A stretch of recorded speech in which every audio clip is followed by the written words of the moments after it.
أعوذ بالله من الشيطان الرجيم بسم الله الرحمن الرحیم۔ سورہ آل عمران ہم نے اس سے پہلے سورہ بقرہ مکمل تفسیر کے ساتھ پڑھی۔ تفسیر وہ جو احادیث کی روشنی میں ہو، اگر کسی کو اس میں بھی نہ پہنچے ہوں ہمارے یہ ویڈیوز، تو وہ ہمیں پرسنلی جو ہے ہمارے نمبر پہ یا ہمارے چینل پہ ریکویسٹ کر سکتا ہے، ہم اس کو بھیج دیں گے۔ سورہ آل عمران بھی قرآن کی تیسری سورہ ہے اور یہ بہت ہی اہم اور اس میں بہت فیصلے ہیں اللہ تعالیٰ کے، اور سورہ بقرہ کی طرح اس کی بھی انتہائی اہم فضیلت ہے۔ الف لام میم، اللہ لا الہ الا ہو الحی القیوم۔ الف لام میم، اللہ وہ ہے کہ اس کے سوا کوئی معبود نہیں، زندہ ہے، ہر چیز کو قائم رکھنے والا ہے۔ یہ عقیدہ توحید ہے جو شروع میں پہلی اور دوسری آیت میں یہ بیان ہوا ہے۔ پہلی آیت حروف مقطعات کے ہیں، اس کی جو ہے وہ تفسیر اللہ ہی بہتر جانتے ہیں، ہمیں اس کو اسی طرح پڑھنا ہے۔ تو اس میں اللہ کے ہمیشہ ہونے اور زندہ رہنے کا یہ ایمان ہے، جو یہودی اور عیسائیوں جنہوں نے حضرت عیسیٰ علیہ السلام اور حضرت عزیر علیہ السلام کو تیسرا اللہ بنا لیا ہے، اس سورہ میں زیادہ تر آپ کو اس کی نفی نظر آئے گی، اور ہمیشہ رہنے والی ذات اللہ تعالیٰ کی اور ہر چیز کو قائم رکھنے والا ہے۔ اس نے تجھ پر یہ کتاب یعنی قرآن مجید حق کے ساتھ اتاری، اس کی تصدیق کرنے والی ہے جو اس سے پہلے اس نے توریت اور انجیل اتاری۔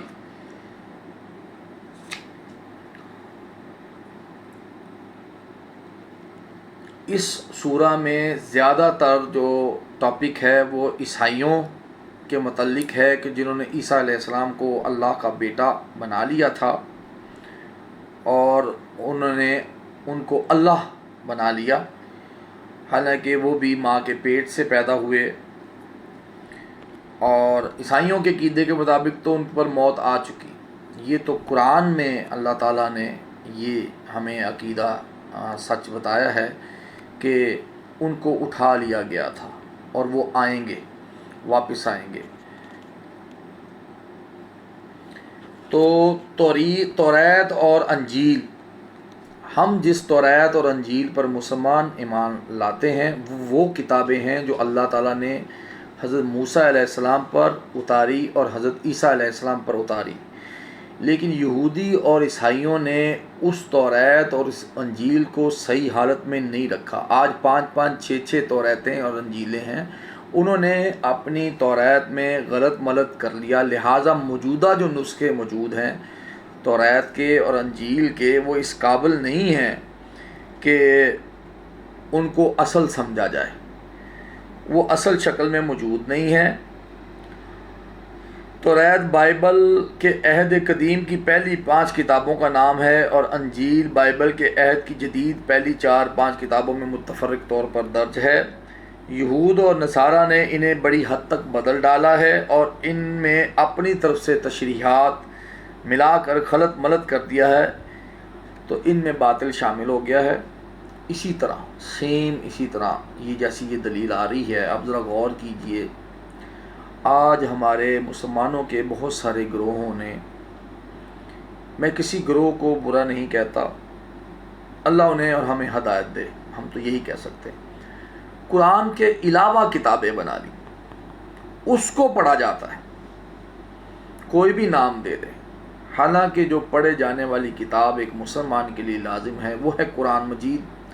نبی صلی اللہ علیہ وآلہ وسلم کی حدیث کی کتابیں، بخاری شریف، مسلم شریف، مشکات، ترمذی، ابن ماجہ، ان کو پڑھنے کی بجائے جی ہم نے ان کو مختصراً اس میں اس کی سمجھ نہیں لگتی، اچھا اس کی سمجھ نہیں لگتی، آپ نے جو کتابیں بنائی ہیں اس میں کئی باتیں ایسی ہیں جو آپ کو تو قبول ہیں، دوسرے مسلمانوں کو نہیں قبول، اور جو دوسرے فرقوں نے جو کتابیں بنائیں وہ ان کو تو قبول ہے، آپ کو نہیں، پر یہ قرآن ایک واحد کتاب ہے جو ہر فرقے، ہر بندے کو قبول، تو حق تو یہ ہے کہ ہم اس کو پڑھیں۔ تو اگر ہم اس کو نہیں پڑھتے اور دوسری کتابوں کو ہم اس کی جگہ پہ پڑھ کے سنائیں مسجدوں میں، تو وہ انتہائی نامناسب بات ہے۔ آپ کو قرآن میں سے نہیں ہدایت ملتی تو آپ باقی کسی کتاب سے ہدایت نہیں پا سکتے، یہ تو بڑا کلیئر سی ایک عقیدہ ہے، ایک موضوع ہے۔ اگلی آیت ہے جی،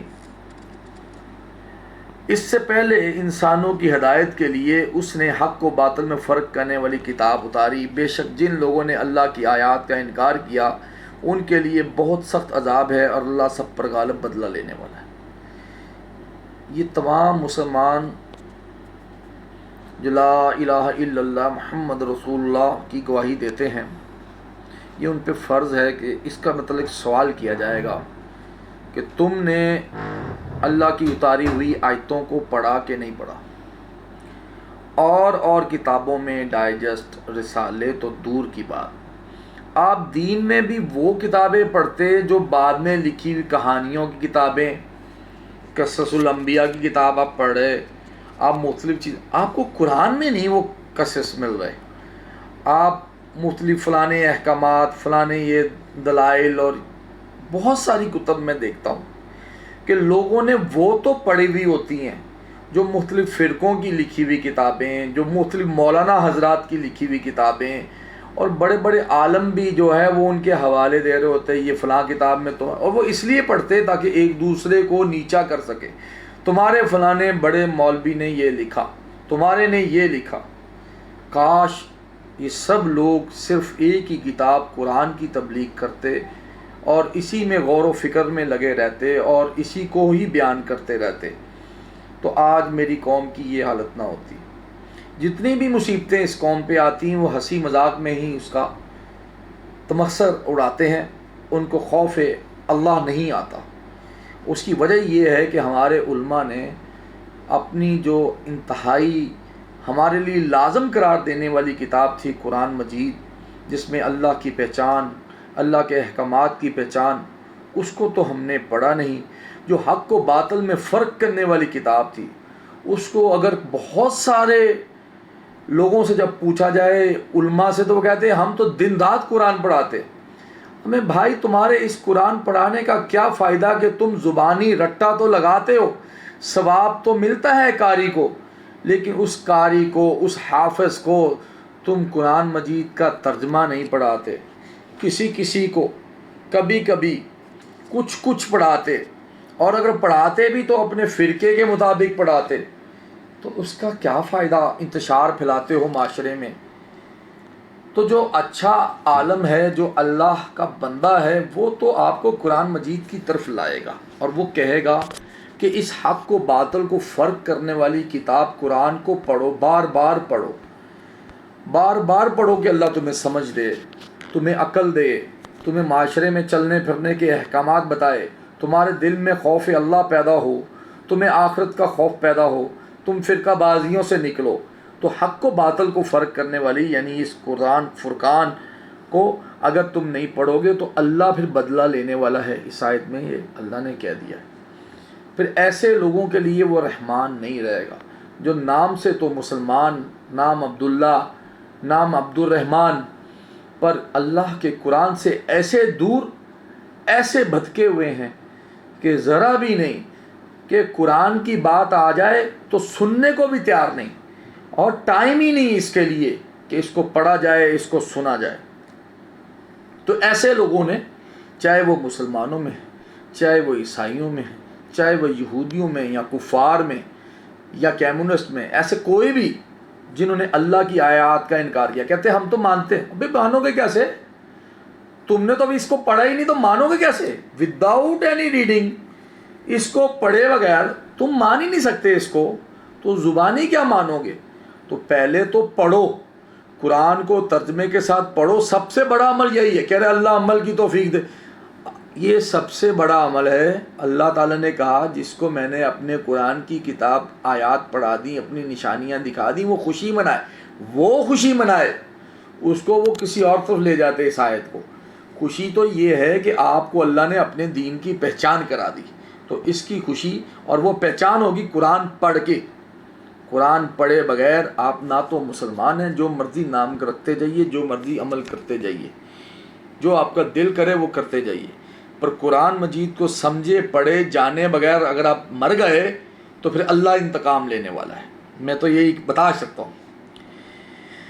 بے شک اللہ وہ ہے جس سے کوئی چیز نہ زمین میں چھپی رہتی ہے اور نہ آسمان میں۔ ایسا عقیدہ ہے کہ آپ کوئی برائی کر رہے ہوں تو آپ کو پتہ ہونا چاہیے کہ اللہ کے سامنے آپ بالکل واضح ہیں۔ اللہ نے کہا تم کوئی جگہ نہیں ہوتی، 3 بندے ہوتے ہیں تو چوتھا اللہ، 5 ہوتے ہیں آپس میں سرگوشی کر رہے ہوتے تو چھٹا اللہ۔ تو اللہ ہر وقت ہر جگہ پہ موجود ہے، اور زمین کی کوئی چیز اس سے چھپی ہوئی نہیں۔ وہی ہے جو رحموں میں تمہاری صورت بناتا ہے جس طرح چاہتا ہے، اس کے سوا کوئی معبود نہیں، سب پر غالب کمال حکمت والا۔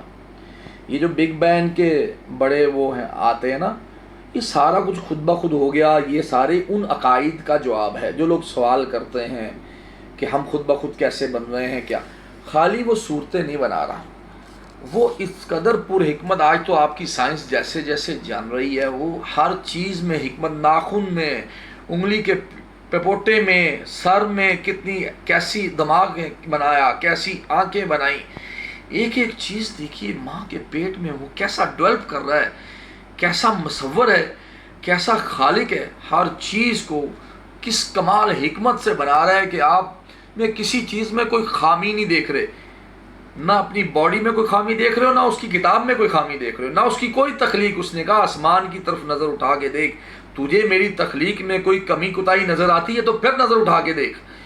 تو ایسا کچھ بھی نہیں ہے، اس کی تخلیق ہر چیز، کوئی پودا، کوئی مچھر، کوئی دانہ، ہر چیز اس کی تخلیق لاجواب تخلیق۔ اور ایسے مالک سے دور ہیں ہم لوگ، اس کی کتاب سے دور ہیں، ایسے مالک، ایسے خالق، ایسے رازق ہم لوگ دور ہیں اس سے۔ اچھا جی، اگلی آیت ہے اسی کا تسلسل، اور جسے کہتے ہیں نا کی، کسی چیز کی چابی کی آیت ہے قرآن کو سمجھنے کے لیے۔ آیت نمبر 7 سورہ آل عمران کی۔ کہہ رہے ہیں سمجھ نہیں آتی، سمجھ میں آئے گی ہر چیز۔ اس آیت کو جب آپ اپنے سامنے رکھیں گے قرآن پڑھتے ہوئے تو ہر چیز سمجھ میں آئے گی۔ آیت ہے 7 نمبر، یاد رکھیے گا، سورہ آل عمران کی۔ اور وہی ہے جس نے تجھ پر یہ کتاب اتاری جس میں کچھ آیتیں محکم یعنی حکم والی ہیں، وہی کتاب کی اصل ہیں، وہی کتاب کی اصل ہیں، اور کچھ دوسری کئی معنوں میں ملتی جلتی ہیں۔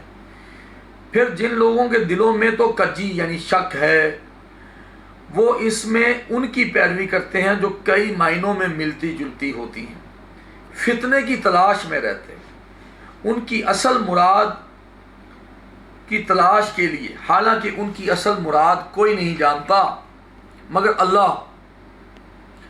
اور وہ جو علم میں پختہ ہیں وہ کہتے ہیں ہم اس پر ایمان لائے، سب ہمارے رب کی طرف سے ہے، اور نصیحت قبول نہیں کرتے مگر جو عقل والے ہیں۔ اس کے علاوہ عقل والوں کے علاوہ نصیحت، یہ کتاب ہی عقل مندوں والوں کی۔ اچھا، اب اس میں دیکھیے اللہ تعالیٰ نے کس قدر صاف، کوئی کون سی چیز ہے جو سمجھ نہیں آنے والی؟ تو اس میں کچھ آیات ہیں۔ اسی طرح اللہ تعالیٰ نے قرآن مجید میں اور بھی جگہ پہ فرمایا ہے کہ یہ کتاب ہے جس میں محکم آیات نازل کی گئی ہیں، اور کچھ متشابہات بھی ہیں۔ ان محکم آیات کو اللہ کا حکم، اللہ کی حد، آپ کچھ بھی کہہ لیجئے، بنیاد دین اسلام کی جگہ جگہ پہ، اس میں نماز